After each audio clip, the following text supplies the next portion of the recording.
मुनिवर? मेरा अंतर मन कह रहा है, मेरा आंतरिक अनुमान कह रहा है, मुझे ऐसा लग रहा है कि आगे चलकर आपका बालक महलों में रहा तो बहुत बड़ा राजा होगा, और किसी कारण से अगर ये महलों को छोड़ के चला गया तो सन्यासी बैरागी होकर बुद्ध बन जाएगा। ऐसा नहीं हो सकता। कितने वर्षों के बाद मेरी रानी महामाया के द्वारा एक संतान की प्राप्ति हुई है। अगर जो वो भी सन्यासी व बैरागी हो जाएगी तो आप ही बताइए इस राज्य का अगला राजा कौन होगा मुनिवर? ये कह दीजिए कि आप ये झूठ है। अरे राजा, हाँ, मैं कैसे कह दूं ये झूठ है, क्योंकि मेरा अंतर मन कभी झूठ नहीं बोलता, मेरा आंतरिक अनुमान कभी झूठा नहीं होता। मुझे ऐसा लग रहा है आपके बालक के शरीर के गुण व लक्षण बता रहे हैं, जहां तक आपका बालक आगे चलकर बुद्ध ही होगा। अब असित मुनि जी ने तो स्पष्ट कर दिया कि मुझे ऐसा लग रहा है, मेरा अंतर मन कह रहा है कि आपका बालक आगे चलकर बुद्ध ही होगा। राजा शुद्धोधन बड़े चिंतित हो गए, क्योंकि कोई माता पिता ऐसा नहीं चाहेंगे कि उसका बेटा सन्यासी हो, बैरागी हो जाए। राजा शुद्धोधन ने एक बात और पूछी कि मुनिवर, मेरा बेटा राजा हो या बैरागी, लेकिन एक बात बताइए, इसमें दुख या खुशी हमें होनी चाहिए, लेकिन आप मेरे बेटा को देख के पहले हंसे और फिर रोने लगे, इसका क्या कारण है? तो असित मुनि बोले, राजन, हाँ, अब आपको मैंने सब कुछ बता ही दिया है, तो ये बात भी आप सुन लीजिए। कहिए। अरे आपका जो बेटा है ना, हाँ, हाँ, वो तो सिर्फ अभी 5 दिन का है, हाँ, लेकिन मैं तो बूढ़ा हो चुका हूँ। हाँ, आपका बेटा अभी 5 दिन का है और मैं तो अभी से बूढ़ा हो चुका हूँ। अरे जब तक आपका बेटा बड़ा होकर ज्ञान प्राप्त करके बुद्ध बनेगा, हाँ, तब तक मैं इस दुनिया में जीवित नहीं रहूंगा। जब तक आपका बालक बड़ा होकर के ज्ञान प्राप्त करके बुद्ध बनेगा, तब तक तो मेरी मृत्यु हो जाएगी राजन, क्योंकि आपका बेटा भी 5 दिन का है और मेरी उम्र तो अभी से पूरी हो चुकी, मैं तो बूढ़ा हो चुका हूँ। जब तक आपका बेटा बुद्ध बनेगा, तब तक मैं इस दुनिया में नहीं रह पाऊंगा, तब तक तो मेरी मृत्यु हो जाएगी। मैं इस बालक को बुद्ध के रूप में नहीं देख पाऊंगा, मैं इस बालक की बुद्ध बाणी को नहीं सुन पाऊंगा, इसलिए मैं रोया। ये मेरे रोने का कारण। जब मैंने सोचा कि ये बालक आगे चल के बुद्ध होगा तो मैं हंसा, और जब मेरे मन में ये विचार आया कि इस बालक के बुद्ध बनने तक मैं जीवित नहीं रहूंगा इस दुनिया में, तो मैं रोया। आज राजा शुद्धोधन ने सारी बातें सुनी, फिर मन में विचार किया कि अरे होनी को तो कोई टाल ही नहीं सकता। फिर बोले कि मुनिवर, आप आसन पर विराजमान होइए, और मेरा आपसे एक निवेदन है कि आज मेरे पुत्र के जन्म का 5वां दिन है, लेकिन अभी तक मेरे पुत्र का नामकरण नहीं हुआ है।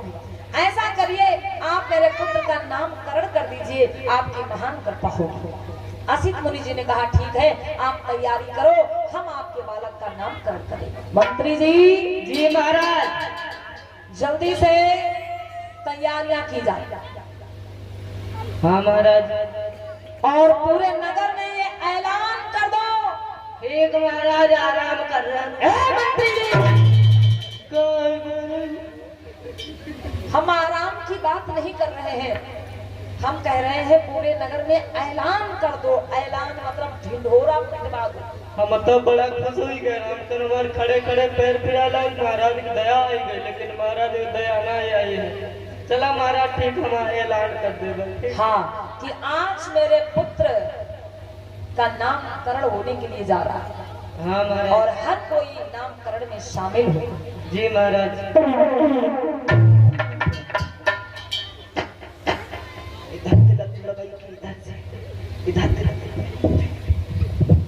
ऐलान ऐलान ऐलान।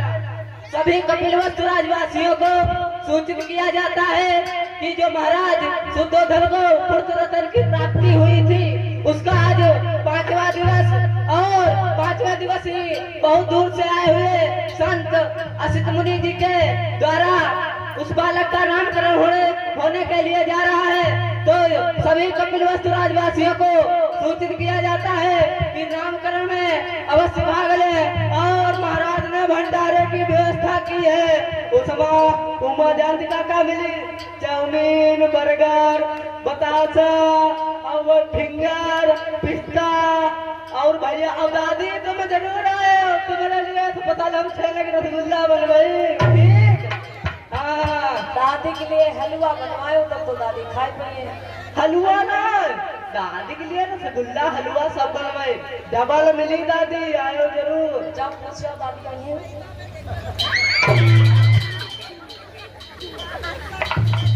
हाँ दादी, दादी कहते हैं पानी आएगा मम्मा, पानी आएगा। दादी दादी आएंगी हे दादी आइहा वो आइहा जाई का है।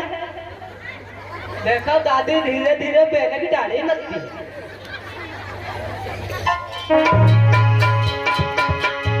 रानी महामाया जी को बुलवाया जाए। जी महाराज। बोलिए तथागत बुद्ध की। माताओं बहनों, तब तक नामकरण की तैयारी हो रही है, तब तक सभी लोग बोलेंगे मिलकर के कुछ शब्द कहना है कि करुणा हो दया बोलो महामाया के छैया की दया बोलो, दया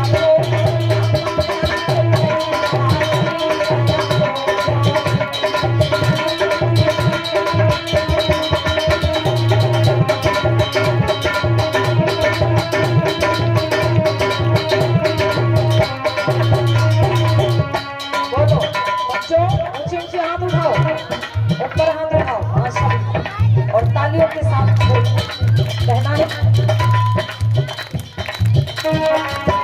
दया बोलो, दया बोलो महामाया के छैया की दया बोलो, दया बोलो महामाया के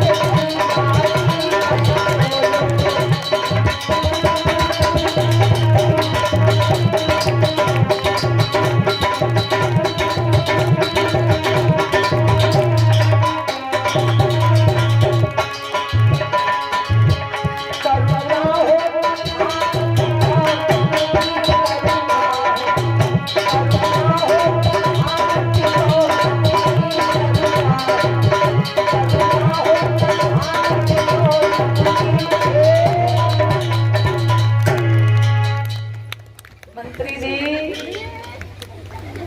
सबसे ज्यादा प्रसन्नता तुम्ही को है? हाँ, आज कैसे असित मुनि जी बालक का नामकरण करते हैं। आज मुनिवर बोले हैं, सुनो राजा शुद्धोधन। कहिए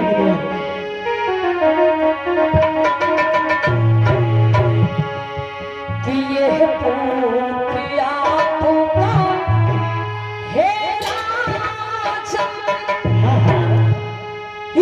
ज्ञानी पुरुष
आज असित मुनि जी ने क्या कहा है कि एक ज्ञान का दीप जलाएगा और अंधकार बुझाएगा। भूले भटके सब लोगों को ये सत्य की राह दिखाएगा। दीन दुखी सब लोगों को अपने हृदय से लगाएगा। सब अर्थों को ये सिद्ध करे, इसलिए सिद्धार्थ कहा। हे राजा, हाँ आज मैं इस पुत्र का नाम रख रहा हूँ सिद्धार्थ गौतम। सभी अर्थों को सिद्ध करने वाला पावन नाम सिद्धार्थ गौतम पड़ेगा इस बालक का। ठीक है मुनिवर, आज से मेरी कपिल वस्तु की जनता मेरे पुत्र को सिद्धार्थ गौतम के नाम से ही पुकारेगी। हाँ, आज राजा शुद्धोधन और रानी महामाया जी ने प्रणाम किया है मुनिवर को। मुनिवर को मेरा प्रणाम स्वीकार। जय और मंगल हो, जय और मंगल हो। राजमंत्री जी महाराज बहुत ही प्रेम सम्मान के साथ में मुनिवर को दरबार के बाहर तक भेज के आना है। ठीक महाराज, आप जाओ। प्रेम सम्मान। बाबा बोलो बेटा। हमारा नाम रख दो बाबा जी। आपका नाम कुछ है नहीं अभी तक? अरे है तो नाम, हम अपने नाम से बड़ा परेशान है बाबा। क्या नाम है? बैठा तो बताइए। तुम्हें बैठा ही बताई नहीं देता। अरे हमारा नाम है बैठा तो बताइए बाबा। ये नाम किसने रखा था? अरे कहा बताइए, कहने रखे रहे वही हमारे नानी की नानी रखे ना। तो तुम्हारे जन्म के समय तुम्हारी नानी की नानी जिंदा थी? हाँ, हमारी नानी 150 साल बाद मरी है नानी की नानी। अच्छा, और का चलिए फिर भी नाम आपका बहुत अच्छा है। अच्छा, हाँ, ये नाम तुम पे सूट करता है। जब हमसे नाम पूछे थे उनका बताई बैठा तो बताई, तब बैठ जाए। हम बड़ा परेशान रहे। कोई बात नहीं, ये नाम बहुत अच्छा है। अच्छा ठीक है बेटा, अब मैं चल रहा हूँ। ठीक है। जय और मंगल हो। बाबा तो दिया जाओ, तुम तो एकदम भागे जाते हो बाबा। जय मंगल हो, सदा सुखी रहो, सदा कल्याण हो, सदा कल्याण हो।